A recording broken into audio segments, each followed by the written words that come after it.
Bonjour et bienvenue dans un nouvel épisode de Comics Code, un épisode dans lequel on va parler de manière toujours aussi subjective des nouveautés à paraître en janvier 2025 chez Panini Comics.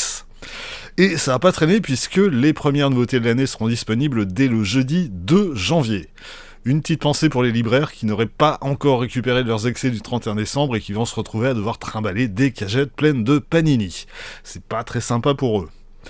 Est-ce qu'au moins l'année commence bien ? Pas vraiment si on considère que l'un des principaux événements de ce début d'année, c'est l'event Blood Hunt qui va s'étendre sur les 3 premiers mois de l'année. Et par quelque bout qu'on le prenne, c'est vraiment pas bon. Blood Hunt, c'est une mini-série en 5 numéros, écrite par Jed MacKay et dessinée, c'est son principal intérêt, par Pepe Larraz et accompagnée de quasiment 50 tie-ins. C'est du délire. Heureusement, Panini n'a visiblement pas l'intention de publier tous ces tie-ins et on les en remercie. Et de quoi ça parle Blood Hunt ? Le pitch tient en 2 lignes, les vampires plongent la planète dans une nuit perpétuelle, et à partir de là, pour eux, c'est buffet à volonté 24 heures sur 24. Et les héros vont tenter de protéger leurs concitoyens du mieux qu'ils peuvent. Et puis, c'est tout, mais délayé sur plus de 1000 pages en VO. Concrètement, au terme de cet event, ce qui va s'y passer n'aura de répercussions que sur les séries qu'écrit Jed MacKay, principalement Doctor Strange et Moon Knight, ça impactera moins Avengers, et puis ça va également préparer le prochain event qui a commencé à apparaître aux États-Unis et dont on reparlera une autre fois. Au sommaire de ce premier numéro, on aura un extrait du Free Comic Book Day de 2024 qui sert de prologue à l'event, les 2 premiers numéros de la mini-série, par Jed MacKay et Pepe Larraz comme je le disais précédemment, le premier numéro de Dracula Blood Hunt par Danny Lore et Vincenzo Caratu, qui met en scène un duo improbable composé de Dracula et de la fille de Blade, le premier numéro de Strange Academy Blood Hunt, qui n'est hélas pas signé Scotty Young et Humberto Ramos mais Daniel Holder et Eric Gapstur, Doctor Strange numéro 15 par Jed MacKay et Pasquale Ferry, une série dont on attend encore de lire les 14 premiers numéros en France, plus un récit extrait du numéro 3 de Blood Hunters, ça semble être celui signé Sean McKeever et Lan Medina, qui met en scène Fatalis et qui spoil vachement la conclusion de l'event. Mettre ça dans le premier numéro, ça me paraît totalement absurde, à moins qu'il y ait une erreur dans la checklist Panini, ce serait pas la seule, et qu'il s'agisse plutôt du récit mettant en scène Hellcow, la vache vampire, une créature que les lecteurs de Howard the Duck ont déjà eu l'occasion de rencontrer.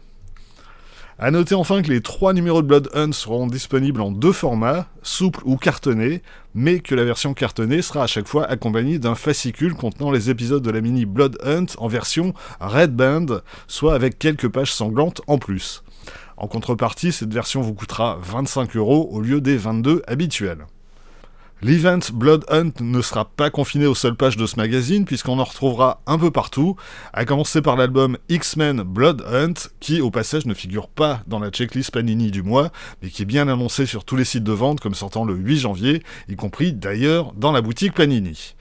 On trouvera au sommaire la mini-série complète Wolverine Blood Hunt par Tom Waltz et Juan Rosé-Rip, ainsi que 4 one-shots consacrés respectivement à Jubilé par Preeti Schieber et Enid Balam, Magic par Ashley Allen et Jesus Hervas, Psylocke par Steve Fox et Lin Yoshi, et Laura Kinney par Stephanie Phillips et Robert Gill, le seul de ces 4 one-shots que j'ai trouvé à peu près correct. À côté de ça, la mini-série Wolverine est plutôt pas mal, dans le genre ultra bourrin. Ça vaut surtout pour les planches de Juan Rosé-Rip, qui reste une référence dans le genre violent et sanglant. Enfin, Blood Hunt s'invite également dans les pages de Marvel Comics numéro 13, avec Avengers numéro 14 par Jed MacKay et C.M. Villa, et l'épisode 49 d'Amazing Spider-Man par Zeb Wells et John Romita Jr. C'est le seul épisode d'Amazing Spider-Man impacté par l'event, Spider-Man étant ensuite parti chasser le vampire dans la mini-série Spider-Man Blood Hunt, que Panini publiera probablement, mais je ne sais ni où ni quand. Le reste du sommaire de Marvel Comics est composé d'Amazing Spider-Man numéro 48, qui précède donc Blood Hunt, par Zeb Wells et Todd Nauck, Spider-Boy numéro 8 par Dan Slott et Jason Loo, Superior Spider-Man numéro 7 par Dan Slott et Mark Bagley, un nouvel extrait du one-shot Web of Spider-Man, et les numéros 10 et 11 d'Immortal Thor par Al Ewing et Valentina Pinti. On en a terminé, en tout cas pour janvier, avec Blood Hunt. Passons à l'autre événement de ce début d'année, un poil plus enthousiasmant, le nouveau magazine X-Men, dont les 2 premiers numéros sortent ce mois-ci. Avec la fin de l'ère Krakoa, on reprend tout à zéro, toutes les séries redémarrent au numéro 1, avec 2 nouvelles équipes aux commandes, pour un résultat plus ou moins prometteur. La majeure partie du premier numéro est occupée par la mini-série X-Men Heir of Apocalypse de Steve Fox et Neto Diaz, une mini dans laquelle Apocalypse cherche un successeur et fait s'affronter 12 mutants pour occuper la place. Le récit est assez médiocre et il va au final transformer en profondeur un personnage qui méritait pas vraiment ça. Au sommaire également le premier numéro de Phoenix par Stephanie Phillips et Alessandro Miracolo qui envoie Jean Grey très loin dans l'espace, ce qui pour l'instant a au moins l'avantage du dépaysement. On trouvera enfin dans ce numéro 1 le premier épisode des X-Men de Jed McKay et Ryan Stegman, qui fait donc son grand retour chez Marvel. On suit dans cette série les X-Men qui ont décidé de s'installer en Alaska, Cyclope, le Fauve, le Fléau, Psylocke, Magic, Quentin Quire et Temper. Ce premier épisode et le suivant au sommaire de X-Men numéro 2 envoient les membres de l'équipe à la recherche de nouveaux mutants dont les origines inhabituelles posent question. Le scénario de McKay tient la route et les planches de Ryan Stegman sont très chouettes, dans un style moins outrancier et caricatural qu'à son habitude. Et dans le numéro 2 de la revue, on trouvera les premiers numéros de 4 nouvelles séries supplémentaires. Uncanny X-Men par Gail Simone et David Marquez, qui réunit Wolverine, Diablo, Gambit et Rogue face à une créature surnaturelle. X-Force par Geoffrey Thorne et Marcus To, nouvelle incarnation de l'équipe désormais dirigée par Forge. X-Factor par Mark Russell et Bob Quinn, qui donne l'impression d'être une réécriture foireuse du premier épisode de X-Force de Peter Milligan et Michael Red, et qui m'a pas du tout donné envie d'aller plus loin. Et enfin Nyx par Colin Kelly, Jackson Lanzing et Francesco Mortarino, qui sur ce premier épisode semble surtout s'intéresser à Miss Marvel. Au final, si on en juge sur ces 2 premiers numéros, les mutants Marvel semblent donc revenir à quelque chose de beaucoup plus classique et traditionnel après l'intermède Krakoa. Hormis X-Factor, rien de foncièrement mauvais dans ces premiers épisodes, mais rien de très enthousiasmant non plus. Tout ça s'annonce d'ores et déjà assez routinier, et comme les séries semblent pour l'instant n'entretenir aucun lien entre elles, on peut trouver plus judicieux d'attendre une réédition en deluxe de tel ou tel titre pour ne lire que la ou les séries qui nous intéressent. Restons en 100% Marvel pour les autres titres annoncés dans cette collection. On aura droit à une nouvelle série Deadpool, la 192e si mes comptes sont justes. La précédente aura duré 10 numéros en VO et 2 tomes en VF. Celle-ci, signée Cody Ziglar et Roger Antonio, semble partie pour durer un peu plus. On y retrouvera Deadpool entouré de quelques proches, Princesse, sa chienne symbiote, Ellie, sa fille, et Taskmaster, son meilleur pote ou ce qui s'en rapproche pour Deadpool. Et face à eux, un nouvel adversaire qui semble très décidé à faire passer Deadpool de vie à trépas. Tout ça nous donne une série Deadpool très classique, très bavarde, où on brise régulièrement le 3e mur, très sanglante aussi, Deadpool ayant tendance à semer des bouts plus ou moins gros de lui-même au fil des pages. Bref, les fans devraient aimer, les autres devraient passer.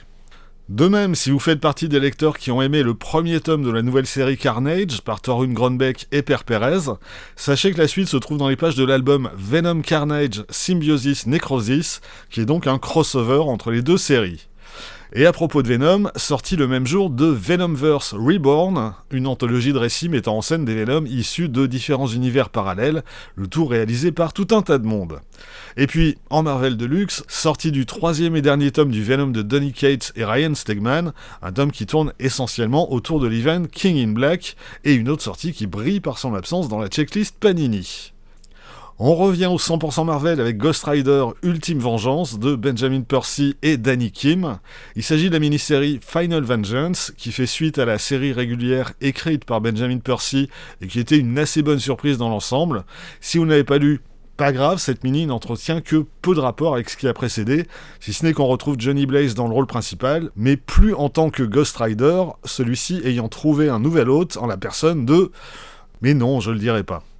Le résultat est plutôt moins bon que la série régulière, mais ça reste tout à fait lisible.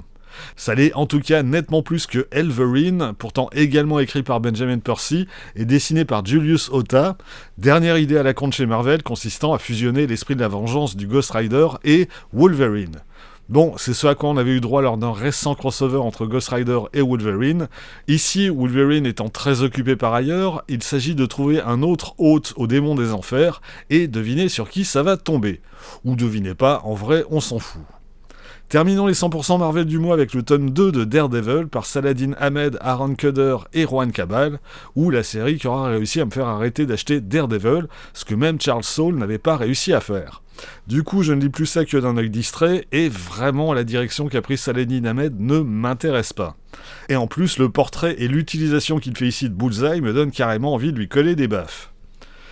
Je ne vais pas m'attarder sur les Marvel Must-Have du mois, le tournoi des champions et Avengers, la guerre Kree-Skrull. J'en ai parlé le mois dernier puisqu'ils étaient initialement prévus à cette date. Je ferai juste remarquer qu'on retrouvera une partie du sommaire de la guerre Kree-Skrull dans l'intégrale Avengers 1972 qui ressort ce mois-ci et qui contient donc les épisodes 95 à 106. On retrouvera donc ici les derniers épisodes de la guerre Kree-Skrull par Roy Thomas et Neil Adams, lequel est immédiatement remplacé par un autre grand artiste, Barry Windsor-Smith. On revient ensuite à du plus classique avec Rick Buckler, et puis à partir de l'épisode 105 débarque le nouveau scénariste régulier de la série, Steve Englehart, qui restera en place quelques années. Puisqu'on est dans les intégrales, restons-y avec l'intégrale 1998-1999 des X-Men, avec 6 épisodes d'Uncanny X-Men par Steven Seagal et Chris Bacalo, et 5 épisodes de X-Men par Joe Kelly et Adam Kubert, qui vont se croiser le temps du crossover The Hunt for Xavier. En bonus, on aura également X-Men Unlimited numéro 22, un épisode écrit par un tout jeune Brian K. Vaughan et dessiné par un encore plus jeune Patrick Gleason, dont il me semble que c'est le tout premier travail professionnel. Et puis enfin le X-Men 1/2, un numéro spécial vendu à l'époque avec le magazine Wizard, et signé Todd DeZago et Mike Wieringo. Et puis enfin, et puis surtout, on aura droit à la deuxième intégrale de Dazzler, avec les épisodes 14 à 25 de la série, écrit en morse par Danny Fingeroff et dessiné les yeux fermés par Frank Springer, dessin rehaussé par l'ancrage entièrement réalisé à la plume de pintade par Vince Coletta. Des épisodes bouleversants, je me souviens encore avec une émotion difficilement contenue de celui dans lequel Dazzler s'achète un nouveau chapeau, ou de celui terrible dans lequel elle perd une roulette à l'un de ses rollers. Et si vous pensez que la présence dans ces épisodes de She-Hulk, Spider-Woman, Rogue ou le duo Power Man et Iron Fist suffit à les rendre plus excitants, eh ben pas du tout. Et sinon, vous avez la 4e et dernière intégrale de Warlock et les Gardiens de l'Infini, encore un titre absent de la checklist Panini du mois, un volume réunissant les épisodes 26 à 42, soit une moitié d'épisodes inédits en France, Semic n'ayant pas publié les épisodes 34 à 40 à l'époque. C'est une lecture que je déconseille depuis le début. Jim Starlin y ressasse en boucle les mêmes idées initialement développées dans Infinity Gauntlet, accompagnées le plus souvent de dessinateurs qui font saigner des yeux. Sur ce dernier point, on reconnaîtra au moins une nette amélioration dans ce tome, Pat Olive devenant le nouvel artiste régulier de la série à partir du numéro 29, tandis que John Arcudi succède à Jim Starlin au numéro 34. Mais ça n'en reste pas moins éminemment dispensable. Dernière intégrale au menu, celle consacrée aux années 1980 et 1981 de Marvel 2-in-1, la série qui mettait la chose à l'honneur. Mark Grunwald et Ralph Macchio sont au scénario, George Perez et Jerry Bingham au dessin sur les meilleurs épisodes, le reste étant signé par un Ron Wilson dont la qualité des planches est très tributaire de son encreur. Sur ce plan, Gene Day fait du bon boulot, Chick Stone nettement moins. En Marvel Deluxe, outre le Venom dont j'ai déjà parlé, sorti du 3e tome du Daredevil de Chip Zdarsky, accompagné au dessin par Marco Checchetto les Bonjours et Mike Hawthorne les autres. Outre les 6 derniers numéros de sa première série, on a surtout ici la mini-série Devil's Reign, accompagnée du tie-in Daredevil Woman Without Fear, dessiné par Raphaël Delatorre et consacré à Elektra. Devil's Reign est loin d'être un event réussi, mais au moins cette édition nous épargne-t-elle tout un tas de tie-ins inutiles. Et on aura à la fin du mois un deuxième titre Daredevil dans cette collection, Daredevil Shadowland, écrit par Andy Deagle et dessiné par Billy Tan, Roberto Delatorre et, déjà, Marco Checchetto. On ne sait pas encore quel sera le sommaire exact de ce volume, logiquement il devrait y avoir la mini-série éponyme, ainsi que les derniers épisodes de la série régulière Daredevil de l'époque, a priori ça devrait être les numéros 505 à 512. Shadowland n'a pas vraiment bonne réputation, c'est dans ces épisodes que Daredevil prend la tête de la main, ou la main de la tête, je sais plus, et qu'il tente d'imposer son pouvoir sur Hell's Kitchen. Dans le genre, on a lu bien pire, mais c'est vrai qu'après le travail de Brian Michael Bendis et d'Ed Brubaker sur la série, il faut bien reconnaître que l'arrivée d'Andy Deagle pour leur succéder n'a pas été au niveau. Sorti également du 2e tome de Amazing Spider-Man par Zeb Wells, Dark Web, avec les one-shots Dark Web et Dark Web Final, en plus des épisodes 9 à 18 de la série régulière. Panini annonce également du matériel inédit au sommaire, mais je ne sais pas de quoi il s'agit. Last but not least, toujours en Marvel Deluxe, sortie enfin du premier tome des Fantastic Four de Ryan North, plus de 2 ans après le lancement de la série aux États-Unis. On a failli attendre. D'autant plus que c'est un run pour l'instant assez réussi. Je lui avais consacré une vidéo il y a 1 an à peu près, je vous invite à aller y jeter un œil. On n'est pas encore au niveau des runs les plus mémorables de la série, ça manque surtout d'envergure, d'ampleur, mais c'est plein de bonnes idées. Ryan North gère son casting merveilleusement bien, et puis bon, après la purge qui a été le run de Dan Slott, ça fait du bien de relire du bon Fantastic Four. Panini n'a pas communiqué sur le sommaire. À vue de nez, vu la pagination, je pense qu'on aura les 11 premiers numéros de la série, ce qui correspond au sommaire des 2 premiers trade paperbacks parus aux États-Unis. Du côté des omnibus, on a très bonne chose au programme, avec tout de même un titre pour lequel j'ai quelques réserves. Commençons par le premier tome d'Immortal Hulk, d'Al Ewing et Joe Bennett, sans aucun doute le travail le plus important et le plus innovant sur ce personnage depuis très longtemps. Les premiers épisodes ne payent pas vraiment de mine, mais la série va assez rapidement trouver sa vitesse de croisière, et Al Ewing va chambouler de fond en comble l'univers de Hulk, accompagné au dessin par un Joe Bennett au sommet de son art, qui plonge la série dans le body horror. Cet omnibus réunit le sommaire des 6 premiers 100% Marvel, ainsi qu'une partie des récits figurant dans l'album Apocryphe, plus l'épisode d'Avengers qui marquait le retour du Titan Vert. Bref, c'est du tout bon. Au passage, Panini a promis que dans cette édition figureraient les citations présentes en VO à la fin de chaque épisode et qui avaient inexplicablement disparu dans la précédente édition française. On vérifiera que c'est bien le cas. Autre très bonne série à retrouver au format omnibus, le 2e volume de X-Factor par Peter David. Une énorme pavasse de plus de 1100 pages qui contient les 39 premiers numéros de la série de 2006, ainsi que la mini-série Madrox qui l'a précédée, les one-shots de Quick and the Dead et Lagla Miller, et un épisode crossover de She-Hulk. Il s'agit donc ici du 2e run de Peter David sur la série, une douzaine d'années après l'avoir quitté, et ces épisodes sont encore meilleurs que les précédents.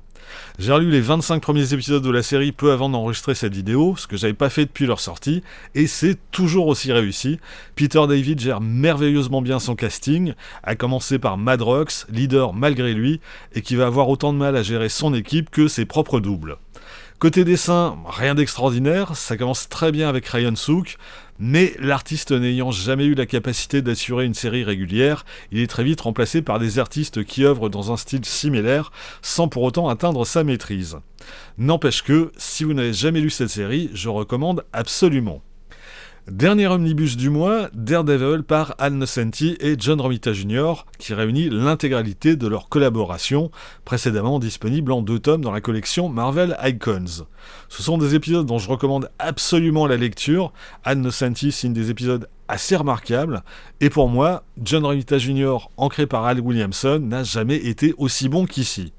Donc je n'ai que du bien à dire sur le sommaire de cet omnibus. Mais dans quelques semaines sortira aux États-Unis un omnibus Daredevil par Nocenti et Romita Jr., volume 1. Un omnibus au sommaire duquel on trouvera non seulement les épisodes signés par le duo, en tout cas une partie, mais qui réunira également la première partie du run d'Al Nocenti, avant l'arrivée de Romita Jr. au numéro 250. Des épisodes qui sont pour la plupart d'entre eux inédits en France, qui sont certes inégaux, mais qui dans l'ensemble méritent vraiment d'être lus. Panini avait l'occasion de les publier, c'est pas le choix qu'ils ont fait et je le regrette fortement. En kiosque, lancement d'une nouvelle revue, Marvel Heroes, dont le premier numéro est consacré à Captain America, ou plus précisément à Sam Wilson. Le principe reste toujours le même, on réunit des épisodes de toutes les époques sans se soucier d'une quelconque continuité. On trouvera donc au sommaire Captain America 118 de 1969, la 2e apparition du Faucon par Stan Lee et Gene Colan, Captain America 137 de 1971, toujours par Lee et Colan, où le Faucon affronte Spider-Man, Captain America Sentinel of Liberty 8 et 9 de 1999, par Mark Waid, Cully Hamner et Doug Braithwaite, des épisodes longtemps restés inédits en France avant d'être publiés dans l'omnibus Captain America par Mark Waid, All New Captain America numéro 3 de 2015 par Rick Remender et Stuart Timonen, Captain America Sam Wilson 9 et 13 de 2016 par Nick Spencer, Angel Unzueta et Daniel Acuna, plus un extrait de Not Brand Ich numéro 3 de 1967, l'origine originale de Charlie America par Roy Thomas et Tom Sutton, ça doit être inédit en France. Hors super-héros, on aura un nouvel album consacré à la planète des singes, Beware the Planet of the Apes, de Mark Guggenheim et Alvaro Lopez. Il s'agit d'un préquel au film des années 70, et même un préquel aux comics quand ira Marvel à l'époque. On y retrouve Cornelius et Zira, les scientifiques chimpanzés qui tiennent les rôles principaux dans les premiers films, à la recherche de Lucius, le neveu de Zira, disparu au cours d'une chasse à l'homme menée par les gorilles du général Ursus. Si vous avez aimé la réédition des épisodes originaux de la planète des singes, vous pourriez être tenté de lire ça. Terminons par les nouveautés Star Wars du mois, le tome 8 de Star Wars par Charles Soule, Stephen Cummings et Andrea Di Vito, des épisodes précédemment parus dans Dark Droids Epilogue et les 2 premiers numéros de Bounty Hunters and Inquisitors, le tome 3 de la BD officielle du Mandalorian, qui semble être l'adaptation de la saison 3 de la série télé, et enfin, en Star Wars Epic Collection, le tome 3 de La Menace Révélée, qui réunit les épisodes 36 à 45 de la série Star Wars Période Dark Horse, par John Ostrander, David Efabri et Yann Doursema, la mini-série Jedi Quest de 2001 par Ryder Windham et Popman, et les one-shots Django Fett par Ron Mars et Tom Fowler, et Zam Wesell par Ron Mars et Ted Naifeh. Voilà, c'est tout pour aujourd'hui, rendez-vous très vite pour la suite. D'ici là, vous pouvez vous abonner à cette chaîne, laisser un commentaire, partager cette vidéo sur les réseaux sociaux. Vous pouvez aussi retrouver les lectures de Quack Quint et de Bad Quack sur Instagram, avoir ainsi un aperçu du thème des prochaines vidéos. Et vous pouvez surtout lire des comics. Soyez sages et à bientôt.